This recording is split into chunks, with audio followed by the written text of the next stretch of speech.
The 18-seat Beechcraft unveiled at Williamtown today represents a dramatic upgrading of services for Oxley Airlines and a new strategy. The $6 million aircraft is on hire from a freight service which delivers newspapers overnight to interstate, but it allows Oxley to join Australian and Southern Pacific on regular flights from Newcastle to Brisbane. While the others are seeking passengers from the Hunter heading north, Oxley plans to draw travellers southward into other flights. The extra aircraft allows them to begin a new service from Newcastle to Canberra 3 times daily commencing next month. The company is also seeking a licence to operate another service from Newcastle to Sydney 7 times daily. We have been getting into some marketing strategies up here, and of course we're increasing the size of aircraft that we've got and offering people what they really want. Oxley plans to hire a second Beechcraft from the same company in December, which they hope will provide the fastest, most frequent service yet available into Sydney. Tom Hilston, NBN News.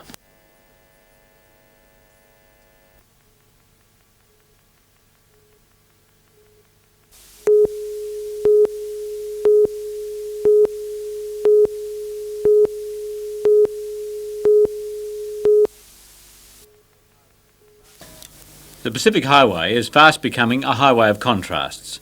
A considerable amount of work to improve the standard of the road has already been completed, and more is being done.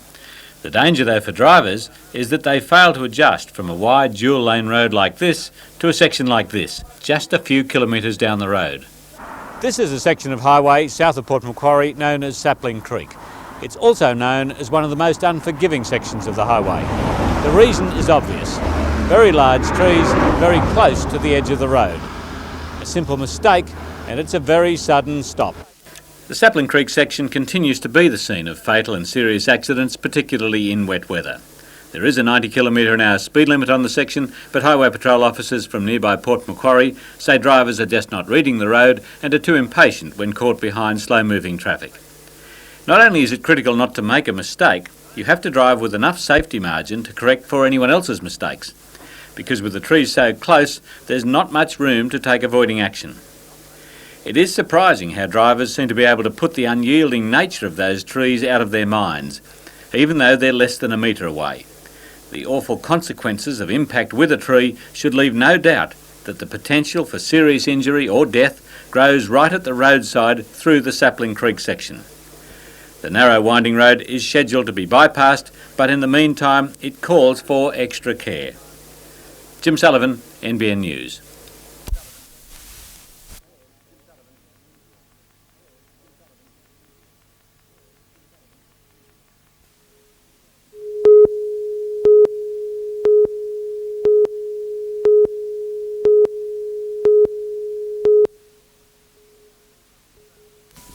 About $800,000 will be spent on design and construction work enabling the Hunter Port Authority to continue consolidating its operations around the former State Dockyard site and freeing up more water frontages in the Throsby and Lee Wharf areas.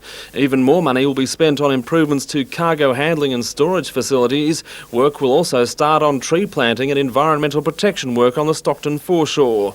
The port's trading prospects continue to improve. Shipments of creosote and imports of raw materials will dramatically increase from Newcastle Port next year when the Mayfield-based company Coppers completes construction of a loading system near the BHP wharves.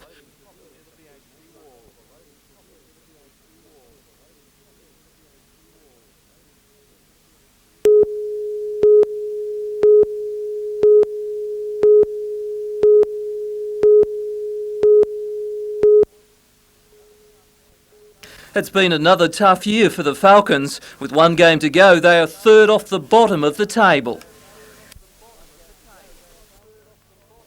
But the problems don't stop on the court. The team's owners, Falcons Management Proprietary Limited, admit they're also doing it tough. In a statement today, part owner John Saunders said, "We've made no secret of the fact we're having financial difficulties." Mr Saunders is now calling on the Newcastle business community to help out, buying up to 50% of the equity in the team. The team has lost more than $700,000 in the last 2 seasons. In basketball circles, it's openly speculated that the high cost of playing at the new entertainment centre has added to the Falcons' woes, with fees of more than $10,000 each time they play a competition game. The official line of the Falcons management is that the club will be playing next year and it will be playing in the same venue. Peter Ryan, NDN News.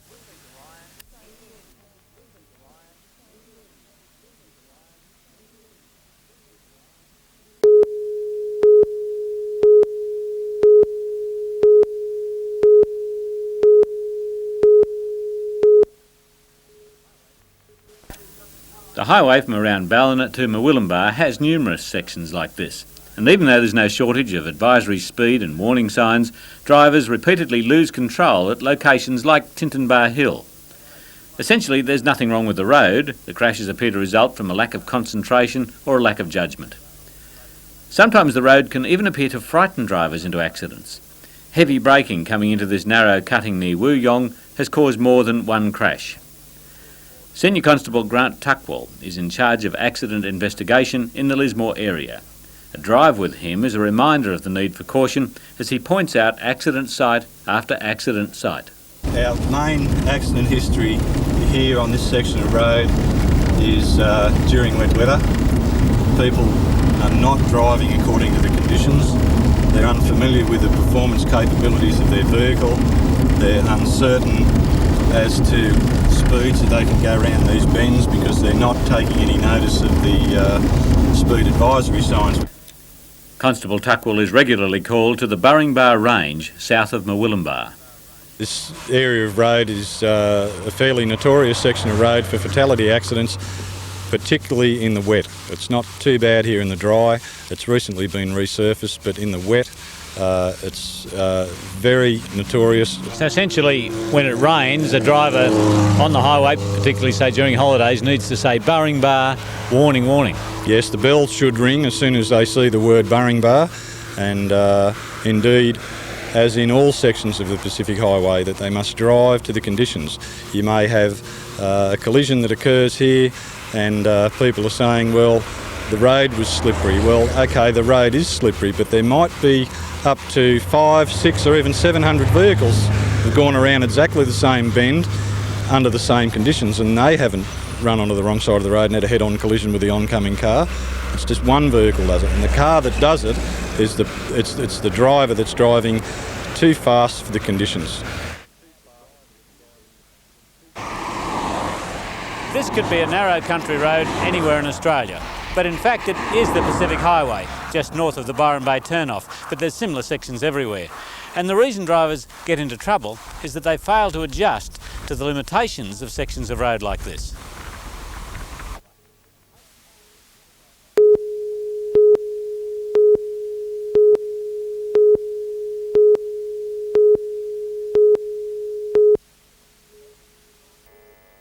"70-year-old Jim Schooler from Belmont was recovering at the John Hunter Hospital today after a triple bypass operation 4 days ago.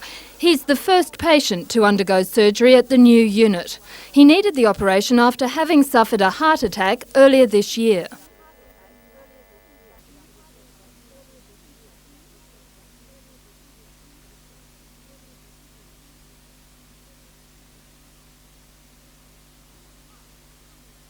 In the past, Jim would have had his operation in a Sydney hospital. Wife Jean would have had to travel the extra distance and find accommodation there. Who wants to go to Sydney when they can come here? Dr. Alan Boyd operated on a second patient yesterday. He's also making good progress. Jane Anderson, NBN News.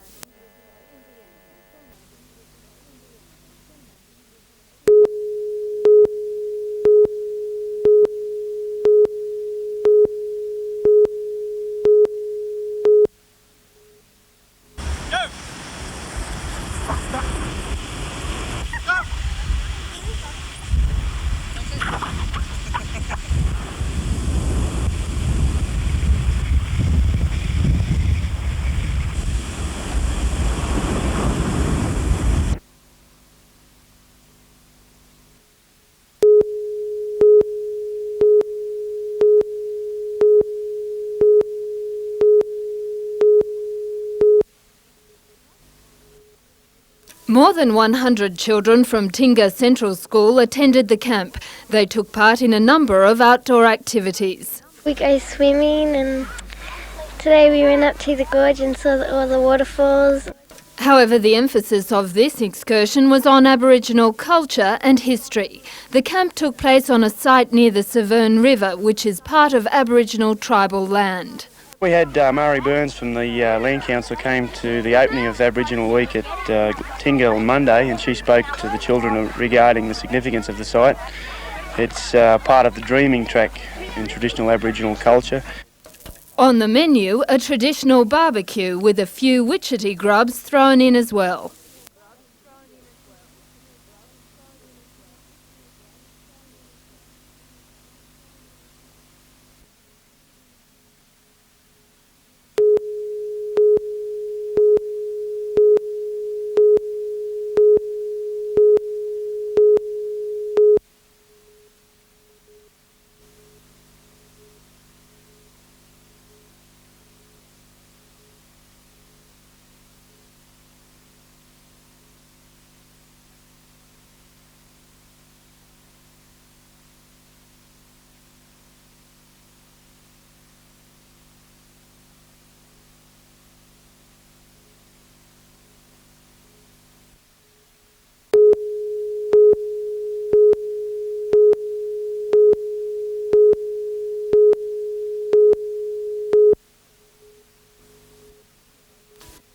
The official opening of the museum complex was conducted by member for Tamworth, Tony Windsor.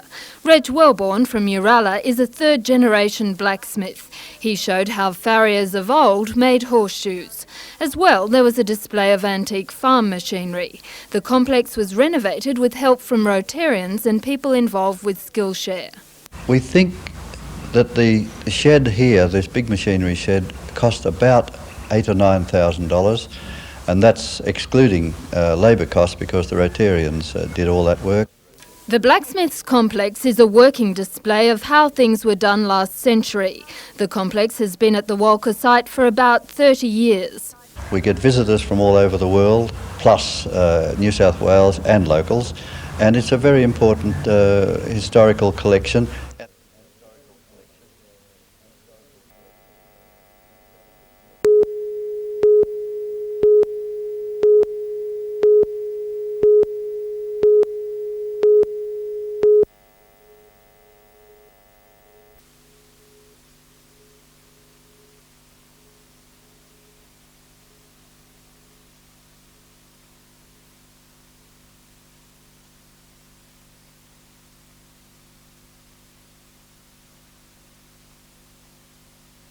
By Carolingian Social Rule trying to get between them. Joining in now, Stormy Guest, followed by Destroyer's Image and East Ocean Friend on the outside, but Prince of Praise got his second wind. He kicked. It's Prince of Praise in front, 100 out over East Ocean Friend, and battling on strongly as Stormy Guest, but Prince of Praise is going to lead all the way to win. Prince of Praise. And wouldn't you be laughing if you backed the winner? And look at the trifecta, over $12,000. At Newcastle, the 7th was the Ranvet Proprietary Limited Handicap over 1,300 metres.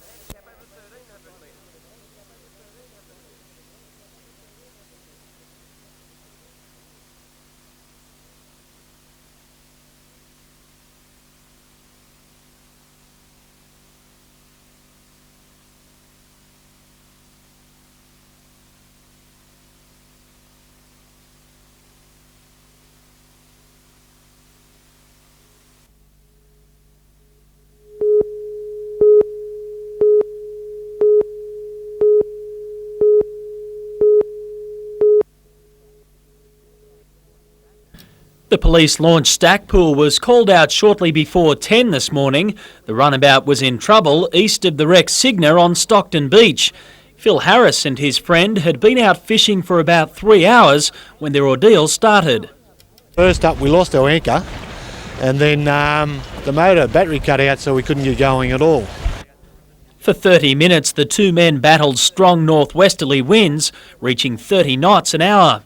Mr Harris radioed to another boat in the area and was given a tow before the police launch arrived and winched the runabout to safety.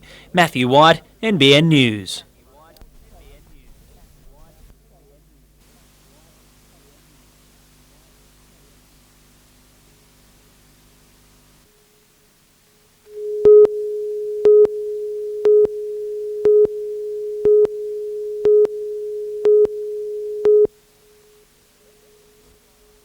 Resident medical officers in the area went on strike from early this morning. They withdrew support for non-essential hospital services such as elective surgery. Boss of the John Hunter, Stephen Batts, says the disruption to the running of the hospital was minimal. The majority of all our surgery has proceeded as planned. With a dint of creativity amongst all the staff, we've been able to get all the patients in that we wanted to get in, except for a few outpatient clinics that we've had to cancel. A skeleton staff ran the accident and emergency section. Resident medical officers are striking over the lack of consultation about changes to training for GPs. Despite the disruption to services, Stephen Batts is sympathetic to the striking doctors' cause. I've got a fair bit of sympathy for them. I think that they haven't had a lot of consultation in this particular process, and I think it's been more imposed on them. Meanwhile, on the Central Coast, hospitals were also run by a skeleton staff of resident medical officers. This led to the cancellation of most elective surgery. Few people attended casualty units, having followed the Central Coast Health Service's advice to consult their local GPs for non-serious matters. Jane Anderson, NBN News.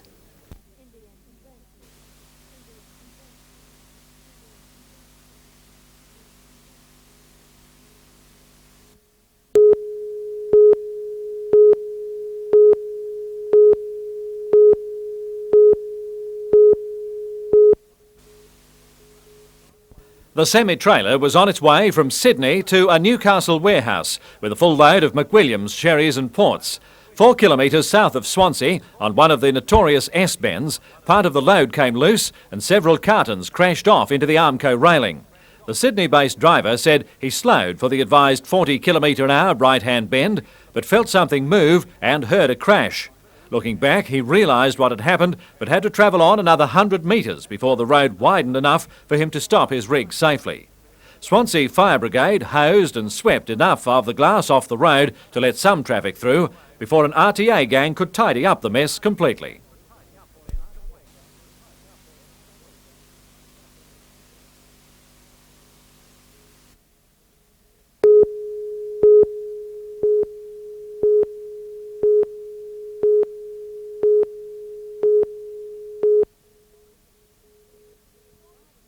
This is the sort of treatment people will be provided with if the neighbourhood first aid scheme takes off. Knights players Robbie McCormack and Robbie O'Davis volunteered their services today at the launch of a pilot scheme in the Newcastle suburb of Hamilton. Under the scheme, people with first aid qualifications will be able to post signs like this outside their home or shop. It's hoped the neighbourhood first aid scheme will save lives. If ever the worst happens, they call the ambulance immediately because that is the first priority. Then while we're waiting for the ambulance to come, they can get in touch with their closest neighbourhood first aider who can prevent the situation from becoming worse. The New South Wales Ambulance Service has endorsed the program. We certainly would encourage all members of the public to undertake this scheme, simply due to the fact that before the ambulance arrives there, any first aid that's given by a member of the public can only benefit that patient of ours. If the neighbourhood first aid trial is successful in Newcastle, it'll be adopted across the state. Jane Anderson, NBN News.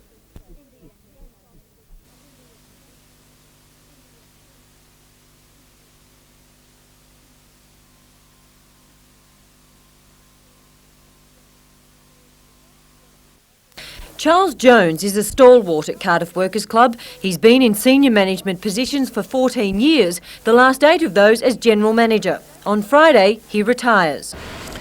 I've had quite a lot of sickness in the last 12 months. I've been in hospital, in some periods and had time off work, and I feel that I can't really put in 100%.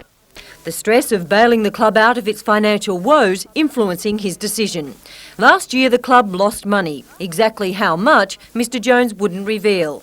Being in the red he attributes to problems of offsetting the cost of $4 million worth of renovations and the recession.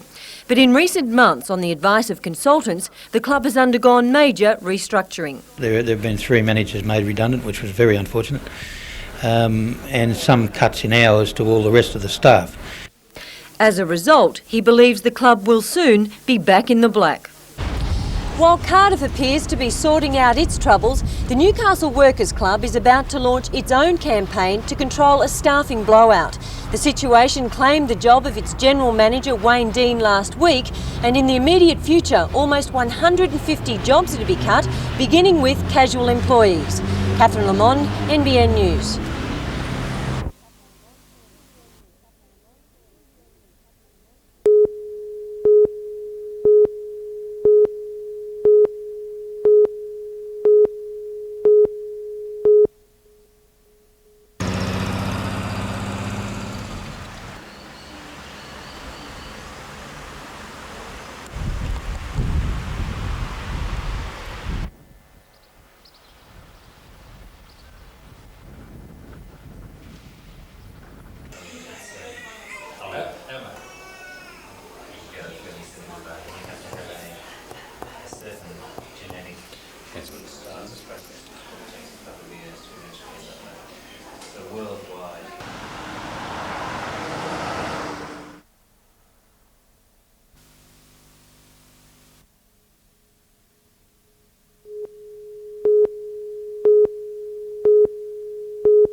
It might not look like much, but this weather station will provide vital information around the clock to Armidale air traffic from next week. The weather information is gathered by a computer instead of a human observation. So the weather can be taken 24 hours a day for anyone that wants to land here at the airport. The system provides details such as cloud height and density, visibility, temperature, the dew point, and wind speed and direction. The information is all fed to a central computer. The data will be sent to a computer which processes the data and then stores it in a RAM memory, and then the pilot can actually ask the computer over radio what the weather is in Armidale, and the computer will then give a message on the synthesized voice what the weather will be. It's hoped the system will be up and running by Tuesday next week. It cost $115,000 to install and is the first of its type in Australia. Right now, most airports use a manual observation. They have a person that actually goes outside and takes weather observations and reports them to the pilots. The pilots need this weather information to decide if they want to land at the airport.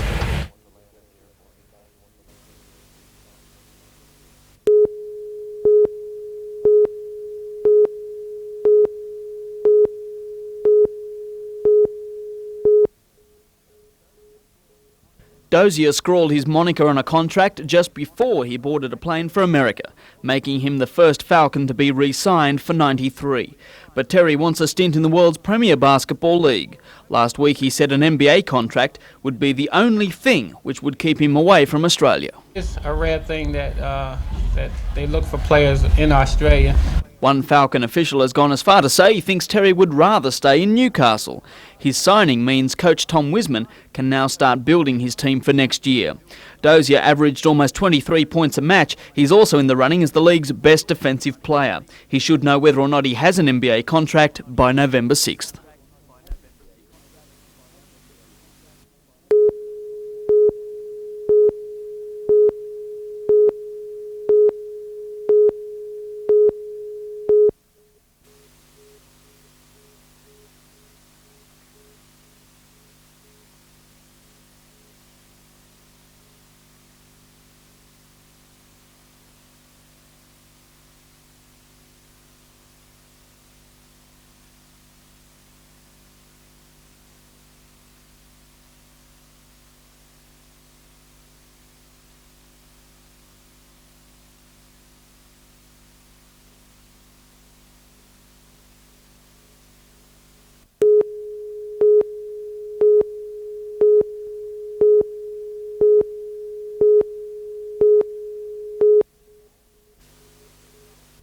Porcelain dolls and bears of all shapes, sizes and origins have converged on Broadmeadow High for Newcastle's annual charity doll show.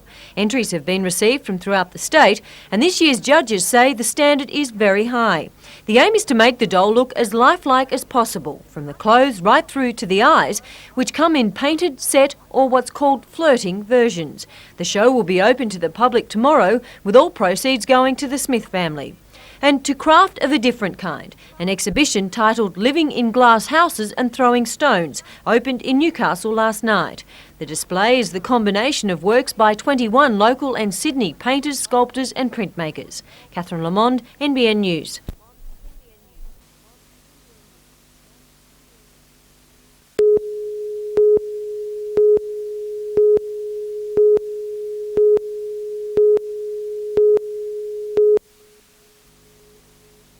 The Steel City Malibu Classic. More than 200 surfers from 12 Malibu clubs representing the entire east coast of Australia, trying to recapture the spirit of the 60s. It's now in its 10th year. The Classic has evolved to become one of the largest mal competitions in the country. This year, the introduction of 2 new divisions, one for juniors, the other for women. Disappointing conditions on day one, rough and messy. Getting out was tough going, but those who made the effort reaped what rewards there were. Heats will continue tomorrow. The final will be held about midday on Monday.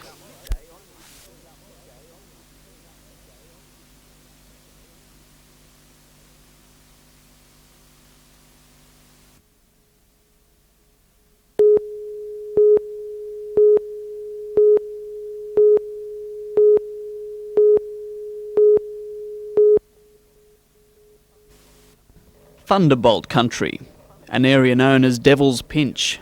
An old stock route once the main road linking Guyra and Armidale.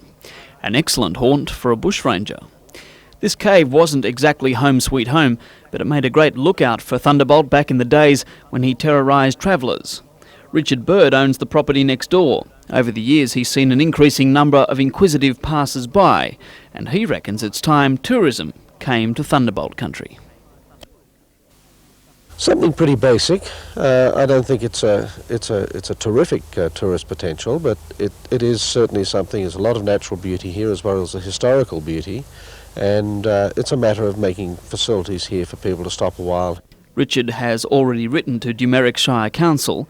Devil's Pinch is in the middle of a driver fatigue zone, so maybe the cries of stand and deliver will be replaced by another message: stop, revive, survive.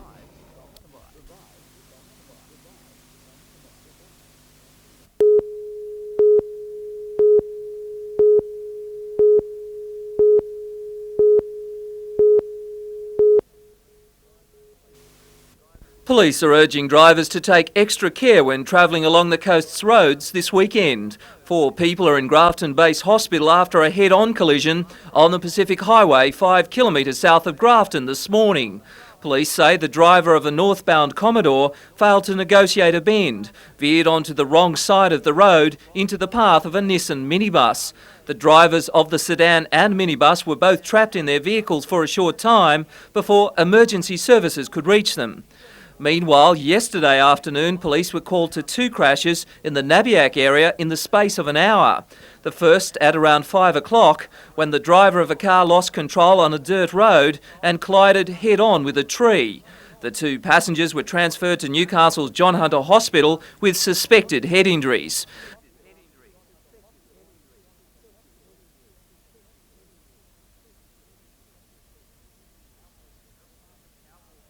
A cow walked into the path of a car on Aerodrome Road, Nabiac, an hour later, causing a Tarago sedan to swerve onto the wrong side of the road and roll over.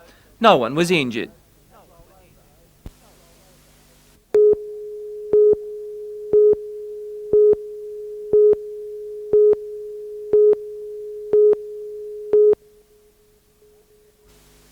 It was a special day for the tiny school, 100 years of service to the community. In 1892 there were just 11 students. 1992 that number has jumped to 147. Some of this year's crop were moved to song, singing a tune not out of place when the school first opened its doors. Amongst the crowd, some of the former students, the oldest 85-year-old Laurie Walters, and there was this old bloke, a 4-metre version of the school's emblem.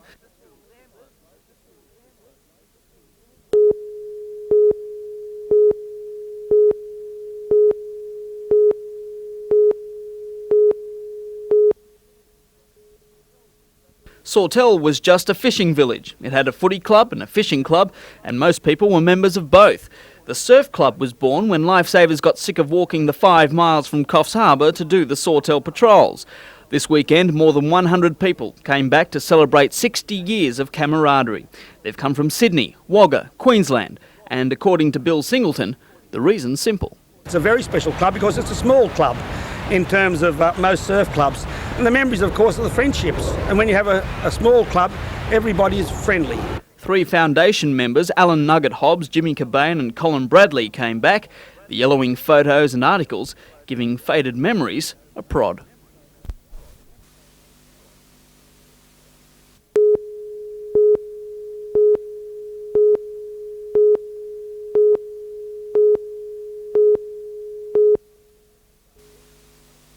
They were supposed to start yesterday, but wave sailors were left high and dry by a chronic lack of wind.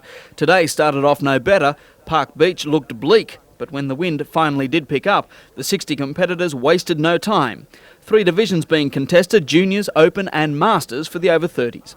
According to organisers, current Australian champion Stuart Martin probably wishes the wind had stayed away. Today he watched Queenslander Michael Brown perform the comp's first forward barrel rolls. Word is he's going to be hard to beat. Coffs Harbour was put on the wave sailing map last year, with the local round the most successful.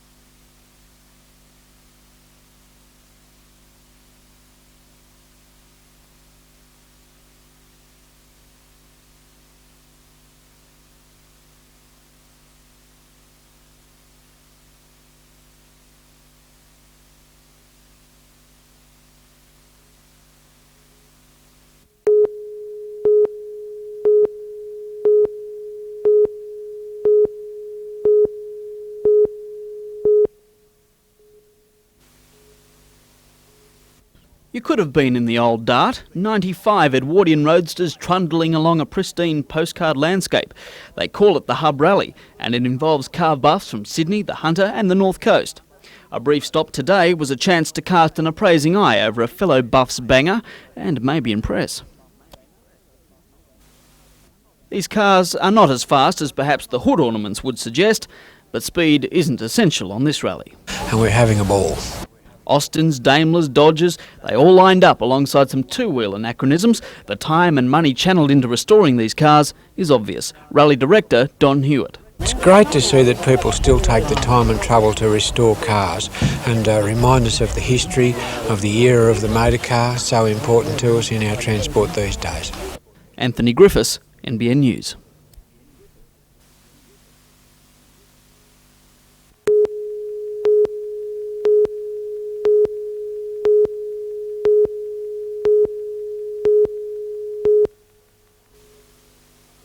The safari wasn't very old when it became apparent it was going to be a battle between boats from either side of the Harbour Bridge, North Cronulla and North Steyne. First across the line today, North Coast Club Cape Hawke, but the locals didn't have too much to cheer about. Cape Hawke had been given an hour's start in this handicapped event, the crew's actual position 19th. Cronulla came home first in a time of 7 hours, 52 minutes and 41 seconds, just over 2 minutes ahead of North Steyne. South Coast Club Bulli, champions last year, had to be content with third, clocking a little over 8 hours for the 100-kilometre course. Back in the field, rinsed rowers climbed on board to relieve their tired chums. Best placed of the local clubs, Redhead coming in 7th. Nobbies was chased into 11th place by Stockton. Fingal Beach, Foster and Cooks Hill took teen placings. Last home, Elura in 20th position. And on the Williams River at Raymond Terrace, more boating action, day 2 of the annual Speedboat Championships. These guys didn't have to work quite as hard as their surfboat counterparts. Just foot down and hang on.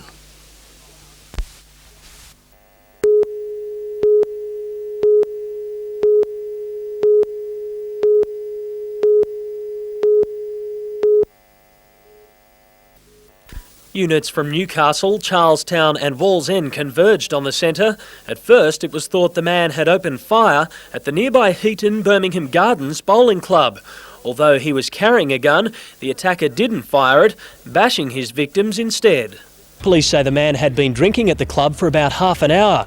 It's alleged he assaulted a man at the bar, knocking him to the ground before holding the barmaid at gunpoint and raiding the till. There was one person who was inside on the floor with head wounds, and then we also found another person down the track here over towards the Jesmond Shopping Centre, also with head wounds. A 69-year-old man suffered the first blow but managed to run to a nearby video shop to call for help. A 45-year-old man was also hit. Both victims were taken to the John Hunter Hospital, suffering head injuries. The bandit escaped with only a small amount of money. This afternoon, police were examining evidence at the club. Matthew White, NBN News.